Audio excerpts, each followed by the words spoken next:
character isn't who they are, it's why they are the way they are.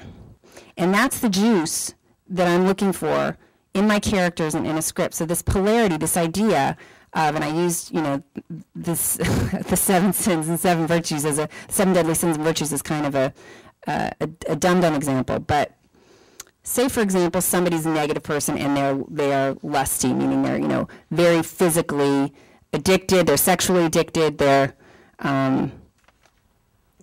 addicted to food. Whatever the addiction is, it's all about the body. It's all about feeding that. Well, why are they that way? Maybe they need to move towards more balance. And that would be the high end of the spectrum. The positive end of the spectrum would be, as it says here, chastity or purity or health. And then why are they that way? Well, somebody can be an overeater for a lot of reasons. There are a million different reasons why. You as a writer need to know why your character does that, and hopefully weave it into the story and have them resolve it or come to balance in some way that's satisfying as a reader and an audience member. Where am I? You're here. So polarity. That's the first. Polarity is a damn good thing to work with. So that's one for character. I'm always looking for the spectrum. Like for Haley in Stick It, the lead character in Stick It, she was damaged at the beginning of the movie. And you don't know why she's damaged, but she's really damaged. So I had to understand what exactly had gone into her to make her damaged. And for me, she was a good girl who did gymnastics and performed really well for her family and was a good little girl, good little girl, good little girl. And then her mom starts screwing around with her coach. And she says, what's the point?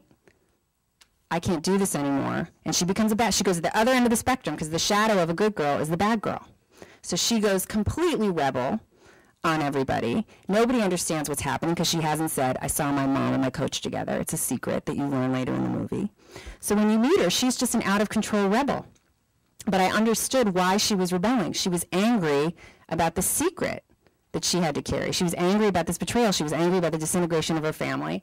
She was angry that her father hadn't responded well to the divorce, and maybe she went, in my mind, she went and let him have custody of her out of loyalty, even though he didn't know what had really happened necessarily. So for me, that's all good character stuff, and that's job one is you've got to know why your character is the way they are. This also sort of dovetails, Jessica, with the want versus the need, which you always talk about, which maybe you could sort of explain in case people don't know. Well, let's talk about how we did a little bit of that on the wedding day, maybe. God. No? Yeah, Too no, long that's ago? good. No, that's great. So, there's a book called The Art of Dramatic Writing where he talks about the internal goal versus the external goal, right? Everybody kind of gets internal goal, external goal. Somebody raise their hand if they don't. Okay. How I like to think of it, that's important, and that's very important to have in your script, but how I like to think of it is needs versus wants. And it's my own clumsy way of saying it, but what I mean by that is a character consciously wants something to happen. They want to get married, they want the girl, they want the car, they want the success. But what, as God, course-correcting their life, and I believe we are playing God in a movie, course-correcting the lives of our characters, that's my personal opinion, what does he really need to become a more full human being, to evolve as a person? What is the best thing that could happen to him? And that is what he needs to have happen. And that's what that tension, the gap between what he needs and what he wants, is what's driving your story. Because they're not going to be the same unless they're super healthy. And if they're super healthy and evolved, they're not going to make a good movie. So that's kind of my needs versus wants. Does anyone have questions about that? Because there's a lot in that. Yeah, why don't you take an example of somebody you wrote, a character you wrote, and just Spin through it. Yeah. Bring It On is a great example of that, actually. Torrance thinks that she wants to be the captain of a squad and go to the National High School Cheerleading Championships as captain. That's what she wants. What she really needs, and when it's exposed that their history is phony, what she needs to do is realize that she can pull this out of herself, that she is more than, she says, I am only cheerleading is one of the lines in the movie. She needs to realize she's more than cheerleading and actually has what it takes to pull it out of herself and go to the national championships on her terms, not on the terms of a system that was put in place before she was captain. So those are kind of that, the tension of that and her resolving that is what makes up the story of Bring It On, I think. I think. Do you want to talk that about got so heavy all of a sudden? It's like Let's get back to the laughing part. No. Do you want to talk about naming character? One of the things that I sort of love about Jessica's approach to things is that she really encouraged me when I was working on my project and also still in my career just to focus on character for as long as is humanly possible. Like, don't ever start writing your script until you absolutely have to. So, you know, now when I have I just did an original, I wrote 40 pages single spaced on one character that I was on, my main character, that just trying to figure out who they were. And you know, you may find 2 or 3 just gems in there and everything else is awful, but it's important to stay in character as long as possible before you actually go to the screenplay part of it. And Jessica did some really interesting stuff with Stick It.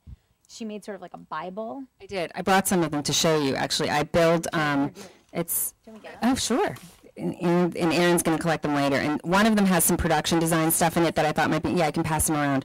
I made these Bibles before part of it I did as I was writing the script, and then part of it was when we were going into pre-production for all the key crew. But basically, when I'm naming a character, I think of the essential quality that I want the character to have. And I go on a site called BehindTheName.com, and I search through the meaning engine, and I just dump in words. So if it's kindness, grace, strength, courage, I want to find a name that really resonates. So I know the name means that, and I do that with first and last names. And it sounds like a dumb, superficial thing, but it really isn't. It's very powerful. Naming your characters, I think, is a really powerful way to birth them. And as you'll see, I took great pains with naming all the characters in Stick It, and they all represent, and all the names represent what the journey is that they're on in the movie. And it's a really great way of keeping your characters straight. It's a great way of remembering your A stories, your B stories, your C stories. It's a great way of, you know, discerning theme between them if you need to. It's just a great little tool that keeps everything different and unusual and on point. And so naming is a big deal for me, as you'll see from these.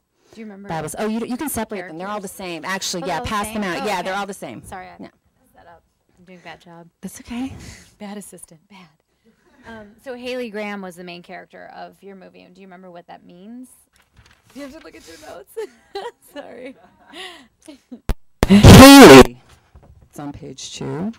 Haley, from a surname which was originally derived from the name of a town in England meaning hay clearing, from the Old English hay and Leah, clearing. Now, to me, I love the idea that she's clearing out her life, and she's really completely leaving behind what was there and starting a new life. Graham, her last name, from a Scottish surname which originally derived from an English place name which meant gravelly homestead. And her house and her home life has been so miserable. I love the idea that she's, you know, leaving behind her this gray place.